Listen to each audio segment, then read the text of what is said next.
கிறிஸ்துவுக்குள் அன்பானவர்களே, இந்த காலை நேரத்திலே உங்கள் யாவரையும் வாழ்த்துகிறேன். யோவான் நற்செய்தி நூல் 8ஆம் அதிகாரம் 12ஆம் வசனத்திலிருந்து நாம் தியானிக்க இருக்கிறோம். மறுபடியும் இயேசு ஜனங்களை நோக்கி, நான் உலகத்திற்கு ஒளியாக இருக்கிறேன்.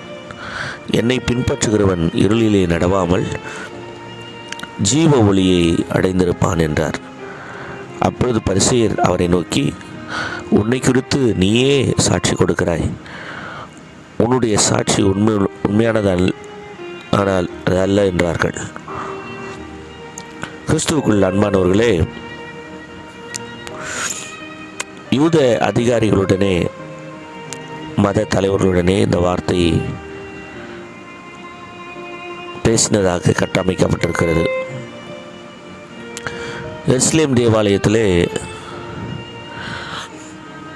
பெண்களுக்கென்று ஒரு தனி கருவூலம், தர்ம பெட்டி ஒன்று இருந்தது. முதலாவது ஆலயத்திலே புறஜாதியர்களுக்கென்று நீதிமன்றம் இருந்தது. இரண்டாவது பெண்களுக்கான ஒரு மன்றம் அந்த இடத்தில் இருந்தது. ஆசாரியர்கள், அங்கே இருக்கிற பெண்கள் தங்களுடைய பலி பொருட்களை கொண்டு வரும்போது அதை வாங்கி கொண்டு அதற்கு மேலே அவர்கள் அந்த ஆலயத்துக்குள்ளே கடந்து செல்லக்கூடாது. பெண்கள் அங்கு ஒரு தாழ்வாரம் போல இருக்கும், அங்கே சுற்றிலும் பெண்கள் நிற்பார்கள். அங்கே கிட்டத்தட்ட 13 மறைவிடங்கள் அங்கே இருந்தது. அந்த மறைவிடங்களில் தான் தங்களுக்கான எல்லா விதமான சடங்குகளையும் பெண்கள் செய்வார்கள். எருசலேம் தேவாலயத்தில் இந்த 13 மறைவிடங்கள் இருக்கிற சுற்றிலும் இருக்கிற அந்த மறைவிடங்களிலே பெண்கள் ஆலயத்தின் பராமரிக்கென்று அவர்கள் ஷேக்கல் செலுத்த வேண்டும். அதே போல் குழந்தை பிறந்த பிறகு அதை சுத்திகரிப்புக்காக 2 புறாக்களை அந்த இடத்துல தான் செலுத்த வேண்டும்.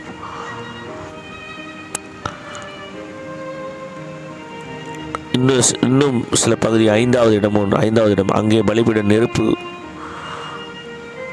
அங்கே வைக்கப்பட்டிருந்தது. அங்கே மிருகத்திற்கான விலைகள், பங்களிப்புகள் அங்கே வழங்கப்பட்டன. இப்படி ஒவ்வொரு இடங்களாக அங்கே பலியிடுவதற்கு, காணிக்கை செலுத்துவதற்கு என்று அவர்கள் வைக்கப்பட்டிருந்தனர். கோயில், அந்த ஆலயத்தினுடைய கருவூலம், தர்ம பெட்டி இருக்க மிகவும் பரபரப்பான இடமாக இருக்கும். அங்கே அனைவரும் வந்து ஆண்டவரை தொழுது கொள்வார்கள்.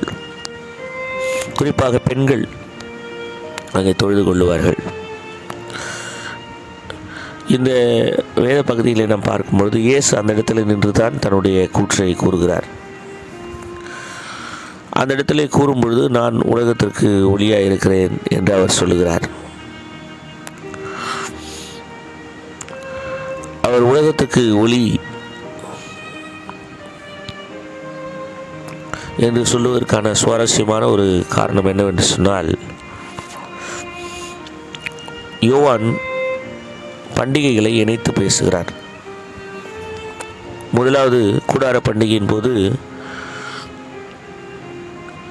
அங்கே கூடாரத்தை குறித்து அங்கே தன்னுடைய கூற்றை அவர் கூறுகிறார். இங்கே இரண்டாவது ஜீவ தண்ணீரை குறித்து, அந்த கூடார விழாவின் போது ஜீவ தண்ணீர் எப்படி தண்ணீரை பயன்படுத்தினார்கள் என்று நான் உங்களுக்கு சொன்னேன். இங்கே ஒளி குறித்து பேசுவதற்கான காரணம், கூடார பண்டிகை முதல் நாள் விழாவிலே அந்த விழா முடிந்து அந்த மாலையிலே தான் இந்த ஒளியின் திருவிழா நடக்கும். இந்த ஒளியின் திருவிழாவிலே 4 மெழுகுவர்த்திகளை பெரிதாக ஏற்றி விளக்கு தண்டில் வைத்து பெண்கள் எல்லாரும் அங்கே வந்து நின்று இந்த ஆச்சரியமான காட்சியை அலங்கரிப்பார்கள். அதனுடைய மையப்பொருள் என்னவென்றால், இந்த வெளிச்சம் எருசலேம் முழுவதும் பரவி போகும். அப்படி பரவும் பொழுது யாரால் இருளில் இருந்தால், இருளான வாழ்க்கை இருந்தால் சரியாகிவிடும் என்பது தான் அவர்களுடைய நம்பிக்கை. இந்த ஆலயத்தில் கொளுத்தப்படுகிற வெளிச்சம் ஒளியானது அவர்களுக்கு மகிழ்ச்சி உண்டாக்கி ஆடலை பாடலையும் ஏற்படுத்தி அவர்கள் வாழ்க்கை ஒளிரும் என்பதை அவர்கள் பேசினார்கள்.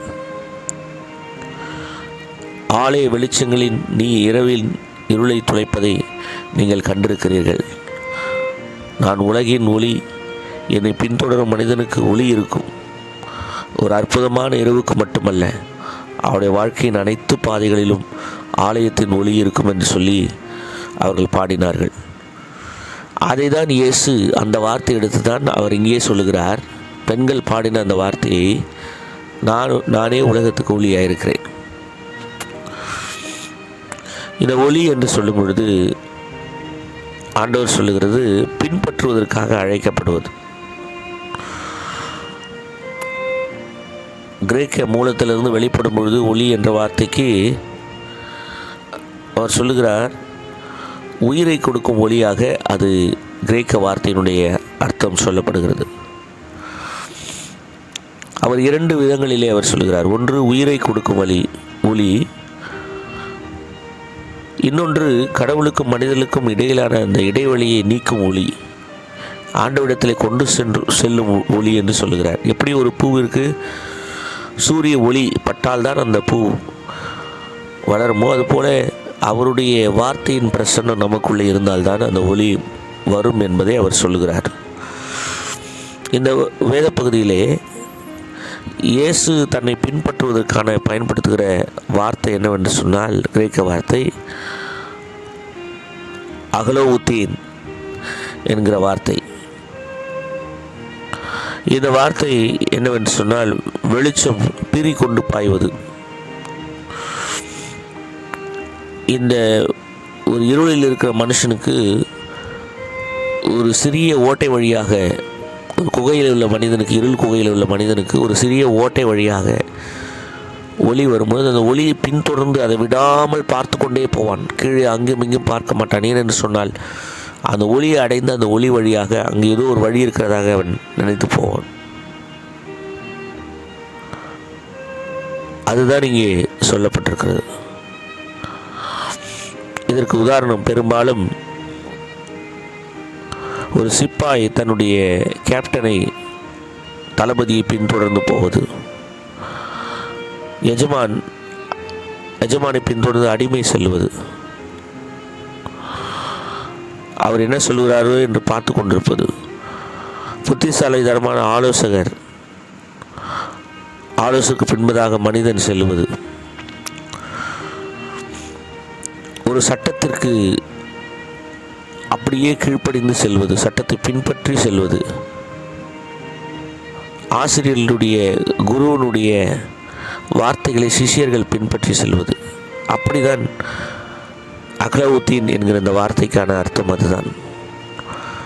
இயேசு சொன்ன இந்த ஒளி, அவர்கள் சொன்னார்கள் எருசலேம் தேவாலயத்திலிருந்து புறப்பட்டு வருகிற இந்த ஒளியானது எல்லா எருசலேம் முழுவதும் தொடர்ச்சியாக போகும் என்று சொல்கிறார்கள். ஆனால் இங்கே இயேசு நானே உலகத்துக்கு ஒளி என்று கூறும்பொழுது அங்கே இருக்கிற வேதபாரகர் பரிசேயர்கள் ஆச்சரியமாக அவரை பார்க்கிறார்கள். அங்கே அவரை கேட்கிறார்கள், நீயே உன்னை குறித்து சாட்சி கொடுக்கிறாயே, உன்னுடைய சாட்சி உண்மையானது அல்ல என்று சொல்லி அவர்கள் சொல்லுகிறார்கள். ஏனென்றால் அவர்கள் பாடல்கள் வழியாக, சங்கீதங்கள் வழியாக ஏற்கனவே பாடியிருக்கிறார்கள். கர்த்தரின் ஒளி என்று பாடியிருக்கிறார்கள். ஏசாயா 60:19 கூட அவரே உங்களுக்கு நித்திய வெளிச்சமாக இருப்பார் என்று சொல்லப்பட்டிருக்கிறது. இவைகளெல்லாம் அவர்கள் கேட்டவர்கள். இயேசு உலகத்தின் ஒளி என்று சொன்னுவதை அவர்களால் ஏற்றுக்கொள்ள முடியவில்லை. மேசியாதான் அவர்கள் ஒளி என்று நம்பினார்கள். இந்த வேத பகுதியிலே கடினம், சிக்கலான 3 இழைகள் உள்ள அடக்கியிருக்கிறது. இயேசு இது போன்ற அறிக்கைகளை சொல்லும் பொழுது யூதர்கள் அவரை துல்லியமாக கவனித்து சில காரியங்களை வற்புறுத்தினார்கள், அடையாளம் கேட்டார்கள், சாட்சி கேட்டார்கள். எப்பொழுதுமே 2-3 சாட்சிகளின் வழியாக தான் ஒரு காரியம் உண்மை என்று நம்பப்படும். ஆகவே உபாகமம் 19:15 படி 2 சாட்சிகள் அல்லது 3 சாட்சிகளின்படி அந்த காரியத்தை இங்கே கொண்டு வந்து இயேசுவிடத்தில் கேட்கிறார்கள். அவர் அழகாக பதிலளிக்கிறார். முதலில் அவருடைய சாட்சி, அவரையே சாட்சியாக சொல்கிறார். அது அவருடைய பெருமை அல்ல. நான் உலகத்திற்கு ஒளி என்பதற்கு நானே சாட்சி என்று சொல்லுகிறார். இது நீதிக்கு எதிரானது அல்லது வழக்கத்துக்கு எதிரானது என்று கூட அவர்கள் நினைத்திருக்கலாம். ஆனால் ஆண்டவராகிய இயேசு கிறிஸ்து அதை குறித்து அவர் கவலைப்படவில்லை. அவர் கடவுளுக்கு பிதாவினிடத்திலே அல்லது தந்தையினிடத்தில் இருந்த உறவை அவர் சொல்லுகிறார், நானே உலகத்துக்கு ஒளி என்று சொல்லி. இரண்டாவது, தன் மூலமாக இறைவனுடைய செயல்கள் வெளிப்படுவது இரண்டாவது சாட்சி. அதற்கு அவர் சொல்கிறார், ஆண்டவரே பிதாவே அதுக்கு சாட்சியாக இருக்கிறார், ஆனால் நீங்கள் அறியீர்கள் என்று அவர் சொல்கிறார். அன்புக்குரியவர்களே, ஆண்டவருக்கு எல்லா உரிமை இருந்தும் கூட இவரிடத்தில் பேச வேண்டும், இவர்களை ஒரு பொருட்டாக அவர் நினைக்கவில்லை. அவர்கள் எவ்வளவுதான் விவாதம் செய்தாலும் அந்த விவாதங்களோடு கூட அவர் கலந்து அங்குள்ள சூழ்நிலைகளோடு கூட வசனங்களை அவர் பேசினார். இந்த காலை நேரத்தில் இந்த பகுதியிலிருந்து நாம் தெரிந்து கொள்ள வேண்டியது என்னவென்றால், நாமும் கூட இயேசுவின் ஒளியை பின்பற்ற வேண்டும். நம்முடைய வாழ்க்கைக்கு அவருடைய பிரசன்னத்தினால் அந்த ஒளி கொடுக்கப்பட்டிருக்கிறது. ஆகவே இந்த ஒளியை நாம் பின்பற்ற வேண்டும்.